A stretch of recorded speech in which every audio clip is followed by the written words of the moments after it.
രാജ്യത്ത് ഭീകരവാദ പ്രവർത്തനവുമായി ബന്ധപ്പെട്ട് 4 ദിവസത്തിനിടെ വിവിധ സ്ഥലങ്ങളിൽ നിന്നായി അറസ്റ്റിലായത് 4 ഡോക്ടർമാരാണ്. ഓപ്പറേഷൻ സിന്ദൂറിന് ശേഷം ഭീകര സംഘടനകൾ തങ്ങളുടെ ഓപ്പറേഷൻ രീതി മാറ്റി എന്നതിന് വ്യക്തമായ തെളിവാണ് ഉന്നത വിദ്യാഭ്യാസം ഉള്ളവരെ വശത്താക്കിയുള്ള ഈയൊരു നീക്കം. ഹരിയാനയിലെ ഫരീദാബാദിൽ നിന്ന് 2900 കിലോ ബോംബ് നിർമ്മാണ സാമഗ്രികൾ പിടിച്ചെടുത്ത സംഭവത്തിൽ അറസ്റ്റിലായ 2 ഡോക്ടർമാർ കശ്മീരിലെ തങ്ങളുടെ ഹാൻഡലർമാരുമായി നിരന്തരം തന്നെ ബന്ധപ്പെട്ടിരുന്നു. ആരെയാണ് തങ്ങൾ ലക്ഷ്യമിടേണ്ടത് എന്ന നിർദ്ദേശങ്ങൾക്കായി ഇവർ കാത്തിരിക്കുകയായിരുന്നു. ഡോക്ടർമാരെ ആരും സംശയിക്കില്ല എന്ന അമിത ആത്മവിശ്വാസത്തിലായിരുന്നു ഡോക്ടർ ആദിലും ഡോക്ടർ മുസമ്മിലും. ചോദ്യം ചെയ്യലിൽ ഇവർ പറഞ്ഞതും മറ്റൊന്നല്ല. ഡൽഹി NCR മേഖലയിൽ ഡോക്ടർമാരെ ആരും സംശയിക്കില്ല എന്ന ധാരണയിലാണ് തങ്ങളെ ഈ ദൗത്യത്തിനായി തെരഞ്ഞെടുത്തത് എന്ന് അവർ വെളിപ്പെടുത്തി. പാകിസ്ഥാനിലാണ് ഗൂഢാലോചനയുടെ ഉറവിടം. കശ്മീരിലെ ഹാൻഡലർമാർ വഴിയാണ് നിർദ്ദേശങ്ങൾ വന്നിരുന്നത്.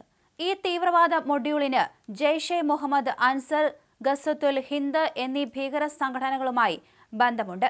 ഈ ഓപ്പറേഷന്റെ ഭാഗമായി ജമ്മു കാശ്മീരിലും മറ്റ് സംസ്ഥാനങ്ങളിലും നടത്തിയ തെരച്ചിലിൽ പ്രധാന ആളുകളെ അറസ്റ്റ് ചെയ്യുകയും വൻതോതിൽ തന്നെ ആയുധങ്ങളും സ്ഫോടക വസ്തുക്കളും കണ്ടെടുക്കുകയും ചെയ്തു. ഡൽഹി NCR പ്രദേശത്ത് സാമുദായിക സംഘർഷം സൃഷ്ടിക്കുകയായിരുന്നു പദ്ധതിയുടെ ഭാഗം.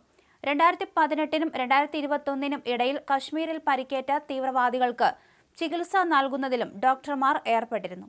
ഈ ഡോക്ടർമാരെ തീവ്രവാദത്തിലേക്ക് ആകർഷിച്ചതിന് പിന്നിലെ സൂത്രധാരൻ ഇർഫാൻ അഹമ്മദ് എന്ന പള്ളി ഇമാമാണ്. ഇയാൾ 2019-ൽ വധിക്കപ്പെട്ട ഭീകരൻ സക്കീർ മൂസയുമായി ബന്ധമുള്ളയാളാണ്. കഴിഞ്ഞ മാസം നൌഗാമിൽ ജെയ്ഷെ മുഹമ്മദിനെ പിന്തുണയ്ക്കുന്ന പോസ്റ്ററുകൾ ഒട്ടിച്ചതായും ഡോക്ടർമാർ സമ്മതിച്ചു.